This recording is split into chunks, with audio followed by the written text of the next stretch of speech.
But how do we heal the racial divide that seems to be growing ever deeper? Our next guest says it will take black Christians and white Christians working together to reverse a problem that goes back centuries. Take a look at this. In October, the city of Chicago hit a grim milestone: 600 murders in the first 10 months of the year. Most of the victims were black. Most of the assailants, also black. Those numbers reflect something Bishop Wellington Boone calls black self-genocide. The roots of that self-genocide, he says, go back generations to slavery, followed by segregation and discrimination that have resulted in cultural self-hatred and despair. But Boone says it doesn't have to continue.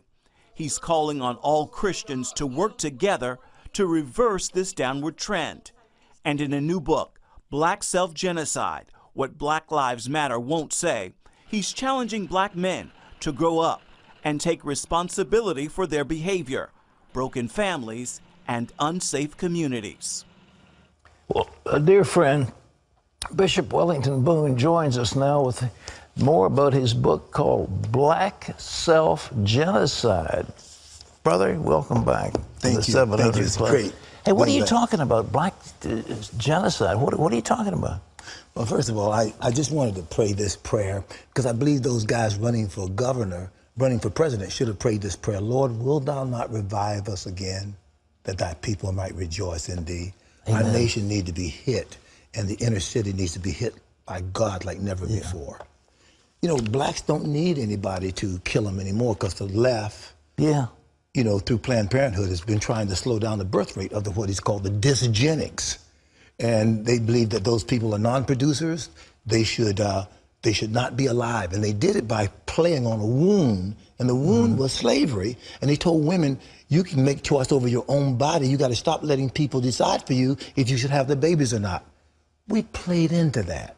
Well, you know, Margaret Sanger was the head. She wanted a black Christian leader to be like a Judas goat to lead the blacks to genocide. You remember that? Yes, yes. And they picked Martin Luther King as their spokesperson, you remember? And before that, W.E.B. Du Bois. Yeah. And this woman, she was the one that really substantiated and validated what was under Charles Darwin's book, Origin of Species. The subtitle of that book was The Preservation of Favored Races and the Struggle for Life. That book was about eugenics. And this woman, through Planned Parenthood, slowed down the birth rate of what they call the dysgenics.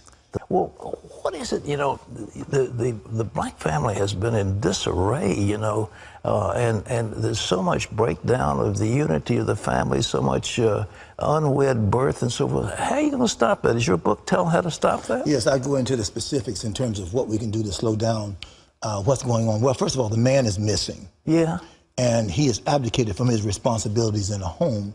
And so therefore, you know, the identity, three things that plague black America: identity, value, and recognition.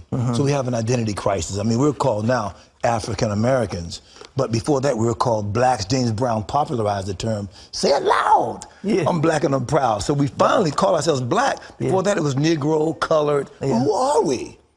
Well, the truth of the matter is we're ordained by God. We're not some group that has to identify with the gay community, which Jesse Jackson, you remember in '77, he was pro-life and pro-family. That's right. When he ran for president in '84 and then again in '88 when he ran for the Democratic nomination, he changed. He became pro-choice, sold us out, and became pro-gay.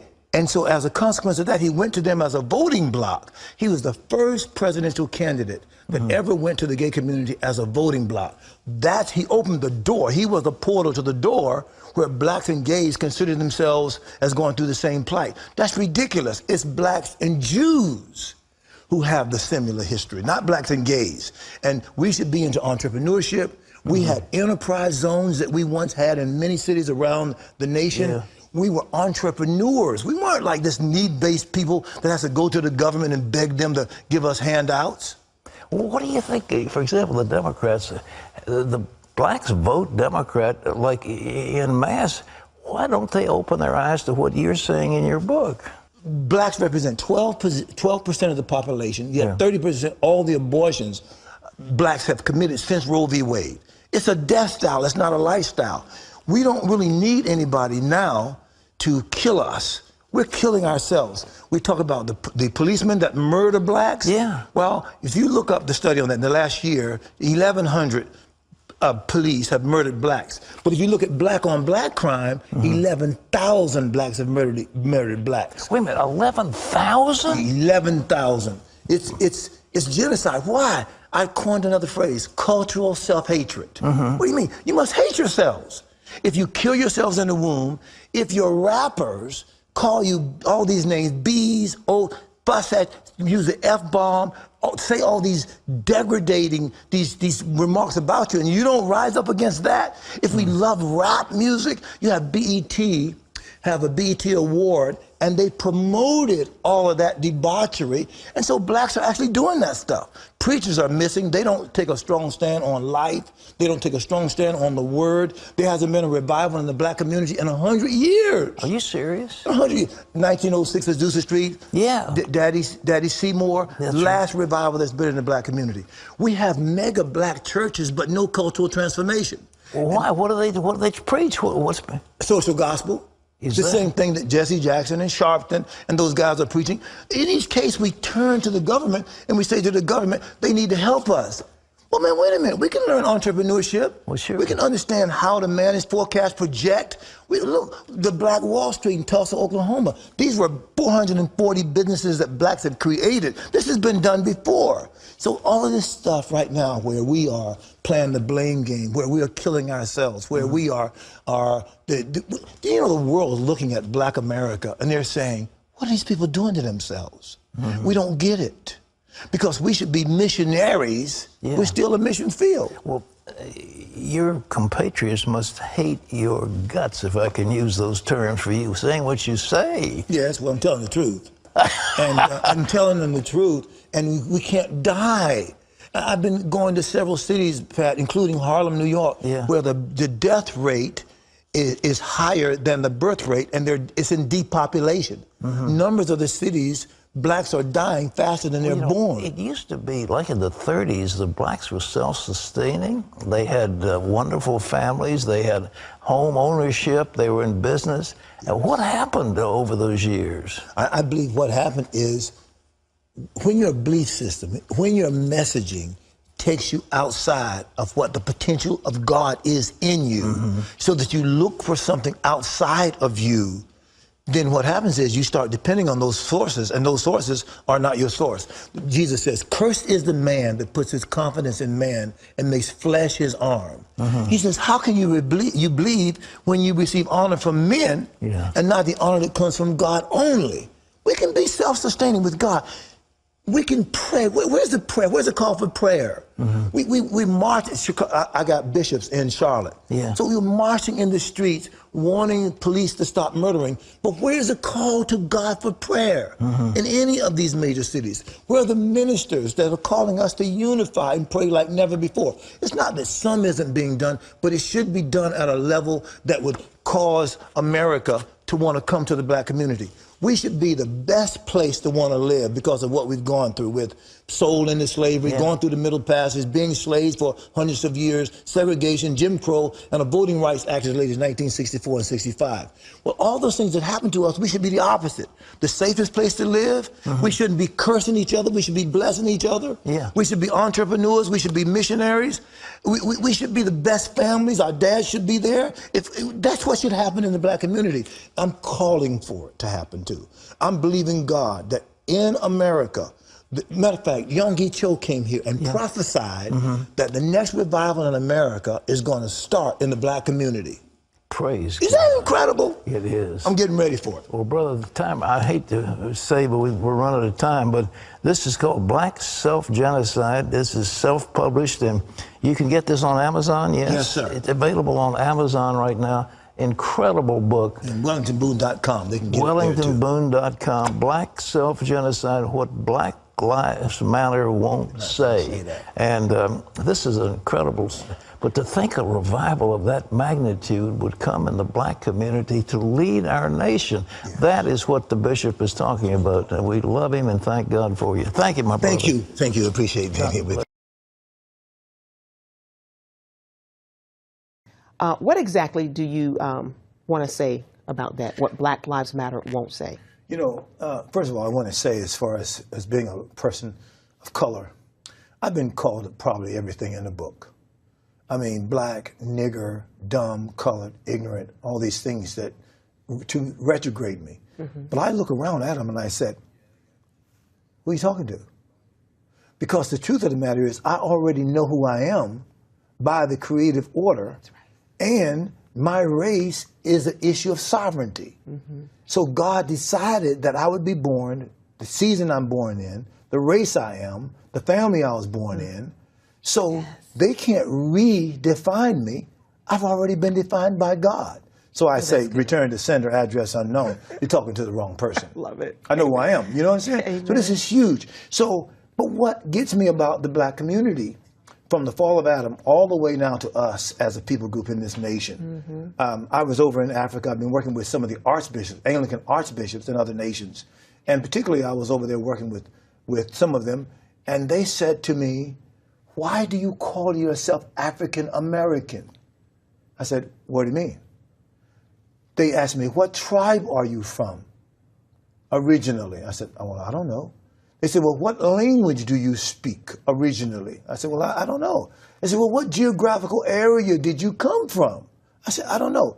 They said, wow, you have no tribe, you have no original language, you have no geographical land base, you're not African American, you are Black American, you can help us.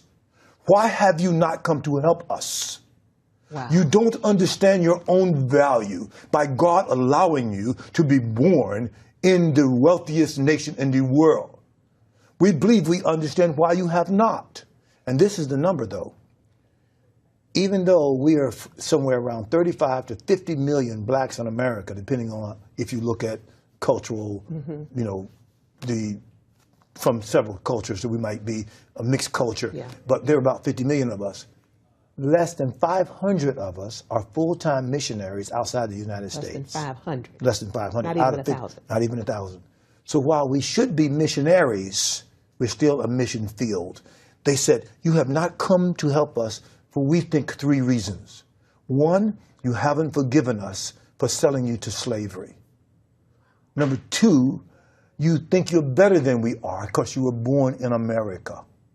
Number 3, you don't think we're worth it. You think we're still monkeys hanging on trees. And what I said to them, that's not really true. We don't value our own lives. I said, look at it. We kill the babies in the womb. We don't even know the origins of why we do that. And that's what I cover in this book, Black Self-Genocide. Listen, if I were to ask the average student, what's the subtitle of Origin of Species, Charles Darwin's book? If you buy one today, it doesn't have it. But the original subtitle of Origin of Species is The Preservation of Favored Races in the Struggle for Life. What? Wow. Favored races? Favored races? You mean there are favored races and unfavored races? Exactly. What are you talking about? You're talking about eugenics. The organization that carried this Malthus, this Francis Galton's idea forth was Planned Parenthood. The founder of Planned Parenthood, Margaret Sanger. Well, who is she? In my view, she's a hoochie mama. I mean, she's an author of The Pivot of Civilization. She wanted to slow down the birth rate of the dysgenics because she felt they were consumers and there were not enough resources for the noble in birth, ignoble in birth, and ignoble in birth would consume it all up. So you know what she did? She said to black women, they're trying to control you again. You've gotten out of slavery, but now they won't let you make the choice over your own bodies of whether you should have babies or not. Well, at that time, women still had the womb of slavery. Wound is associated with pain. It should have been a scar, which is a memory. So they acted upon it. They started killing the babies in the womb, abortion. So you have blacks who think, well, abortion is kind of a Republican right idea, and see, they're after restricting us. Well, first of all, you don't know your history. because Lincoln's was Republican. That's right. And blacks were Republican all the way up to the 50s. That's right. And even the 64 Voting Rights Act and the Civil Rights Act of 65, Republicans. So don't try that. Wow. The point is, 12% of the population, 37% of all the abortions committed in America were committed by blacks. Wow. Why?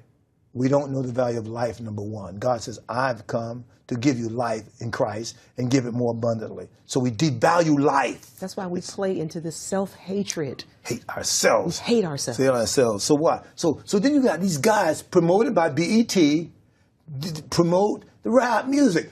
Rap music in itself, is it rap bad? No, the lyrics are bad. So why, if blacks have gone through being sold into slavery, dying in the Middle Passage, staying in slavery for several hundred years, going through a war fought to get them free, 1877 compromise, segregation, discrimination, and a Voting Rights Act, as I mentioned, as late as, you mean I still got to worry about you killing yourselves, killing each other?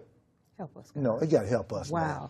How can white Americans, you mentioned this in your book, how can white Americans be agents of healing and change for the black community? You know, it's really interesting because I would say that many white Americans have already helped blacks in history, but they changed their mentality. And I always clearly say this to you, too, that the Republicans of the day are not the Whigs of Lincoln's day. They're bootstraps today. And pretty much they don't realize that in this book, I showed all the black universities and the enfranchisement that happened by, for example, half of the high schools built for blacks were built by the white community. Matter of fact, half of them were paid for by one man, Julius Rosenwald. Guess what his position was? President of Sears and Roebuck. Amazing thing. Wow. But a lot of the black universities, a lot of the black educational schools, these were white people. The education of blacks being 99% illiterate in slavery, they became 80% literate within 35 years because the American Missionary Association, whites, in 2000, white teachers from the North down south to help educate us. Blacks, whites have helped us before, but they've forgotten.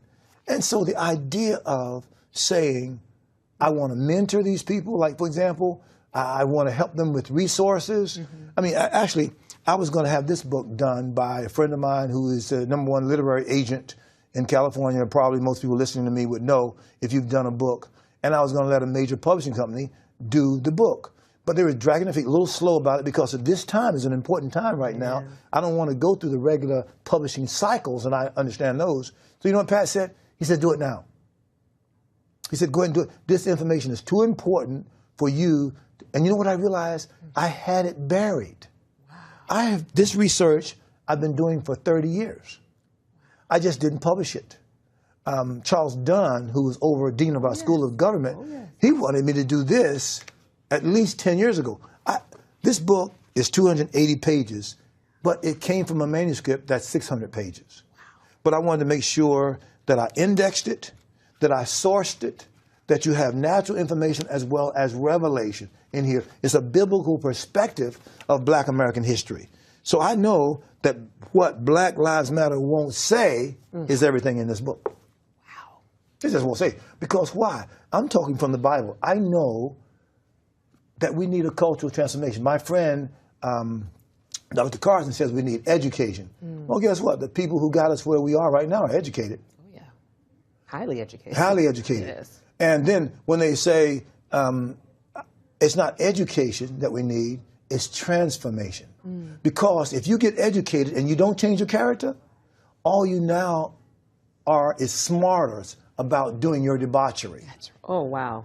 See? And so that's what's happened. We have smart people, wicked. This is what we got. So in our inner cities, the father's missing in action. We have an identity crisis in the city. And so identity, value, and recognition. So you think I need the government to help me out when I can find out enfranchisement? Look, I have a list in here on page 175 of the enterprise zones of black businesses. I remember. Come on. Yes. And one particular one was the Black Wall Street in Tulsa, which was through a lie some black man says trying to rape a white woman. It was totally proven not to be true. 440 black businesses were burned down, burned to the ground. Right. And just a few years ago, the Oklahoma legislature just repented for doing that on the caveat that there would be no restitution. Wow. Even though we know who these businesses were, and we could give them back and help their children get a start over again. Wow. And so even in Virginia, we had,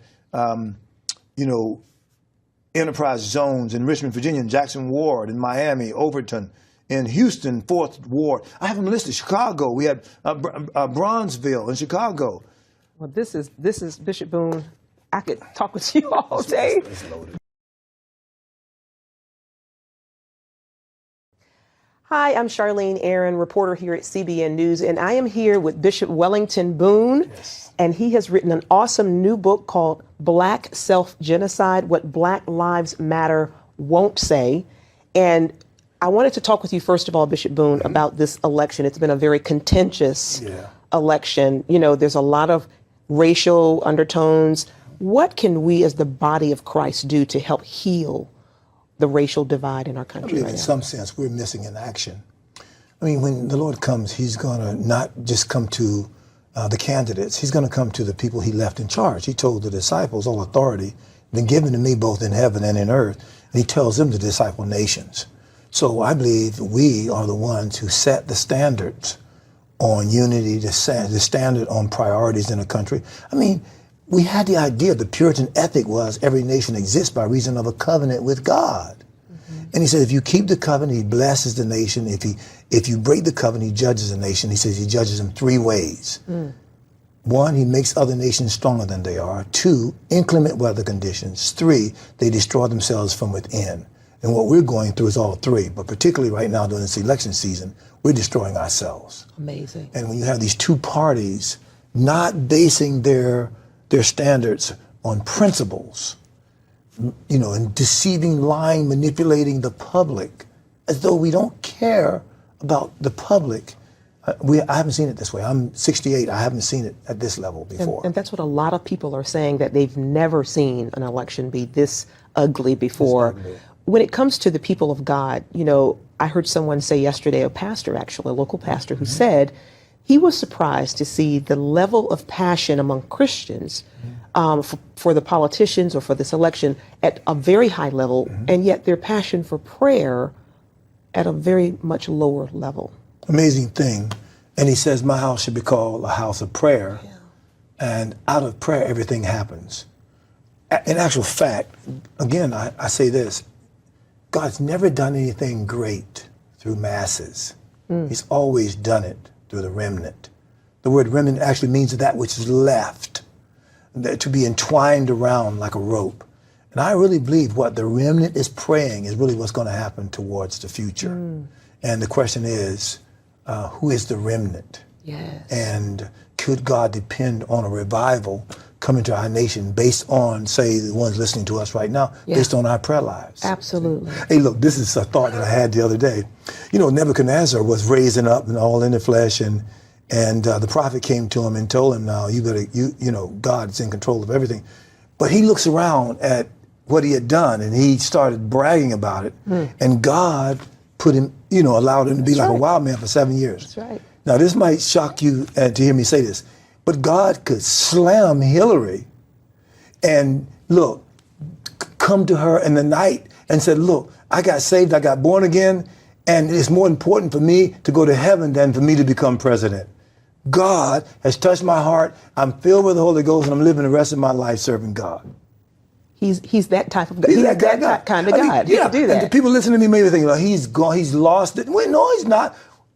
That's what Paul was killing Christians. That's right. And this was no joke. It was for the first 300 years.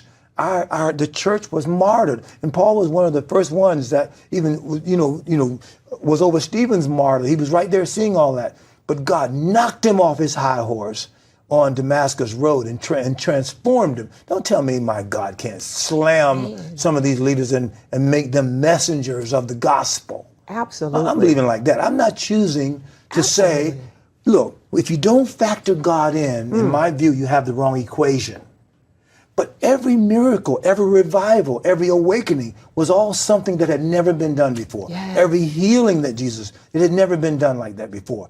Never a man spake like this man, and they greatly marveled at his words. Yes. So let's get on the side of the exceptional, because God doesn't know mediocrity. Oh, I love that. How should we as Christians be praying? What should we be praying? Well, number one, I'm praying for revival to come to our nation. You know, actually, David had this prayer, Lord, will thou not revive us again, that thy people might rejoice in thee? And that's Psalms 85. Ezekiel 22, he says, I look for a man amongst them that would stand in the gap and to make up the hedge. The priests, the prophets, the princes, and the people all were out of alignment. I said, God, why would you look for a man amongst them? Yes. Because their condition was not a permanent state. Wow. That, look, God doesn't call the qualified. He qualifies the called. Amen. The key issue right now, is there anybody feeling discontinuity? Do they feel that God has me and what I'm going to do is about God?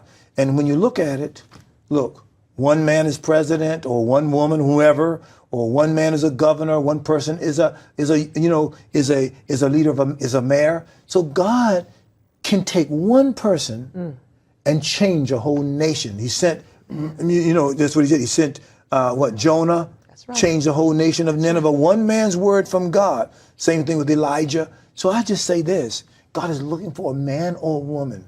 I call it a man hunt. A man. God is on, not a male hunt, a man hunt. Yes. Meaning, and I'll say this to men too, because bruh, I don't plan on letting my wife outserve me, because Jesus says, let him to be greatest among you, let him be your servant. That's right. So, and I was just reading over here in Matthew 22, he says, in the resurrection, they'll neither be marrying or giving in marriage. Right. So look, the way I look at it is, if I let her outserve me now, I may be serving her in eternity. So, buddy, servant leadership. People need to see humility, brokenness, contriteness of heart. And so, are we seeing that amongst the leaders? So it starts at the leadership level. Starts leadership level. Pastors and leaders in the churches. I believe the fivefold. Yes. Apostles, prophets, pastors, teachers, evangelists. That's who God's looking at. Not governmental leaders. They should be in a church somewhere. Submitted to a pastor. Amen. Obey them to have the rule over you, for they watch over your soul. Amen. Just because you're a political leader or a billionaire, doesn't matter.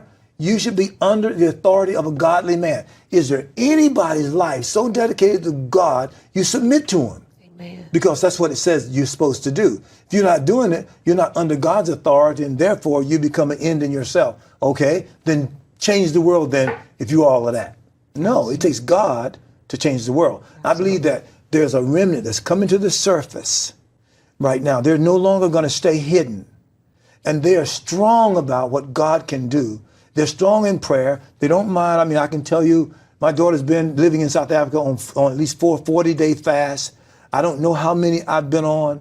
All of us do 21-day fast. We're in the Bible every day. We have a Bible read through where all of us read through the Bible every day. Yes. As a matter of fact, everybody who orders this book, I'll send them an e-version of a read-through. You read 4 chapters a day, you read through the Bible. Amen. In 1 year. I have a read-through right now. I have it right with me. Got my beautiful wife and on a picture of it. But I'm already, so from January, for example, you put down, I'm already in January. I'm in next year. Amen. I'm already done this year. I'm in next year, reading through the Bible, 4 chapters a day. So everybody needs to be in the Word of God every day. In the Word. So I'll send you this read-through. And in prayer every single day. Every day. Amen. Bishop Boone, thank you so much for your time today. God bless you. God bless you. Tell your husband he's got to get out there. The Lord is calling him to be used mightily.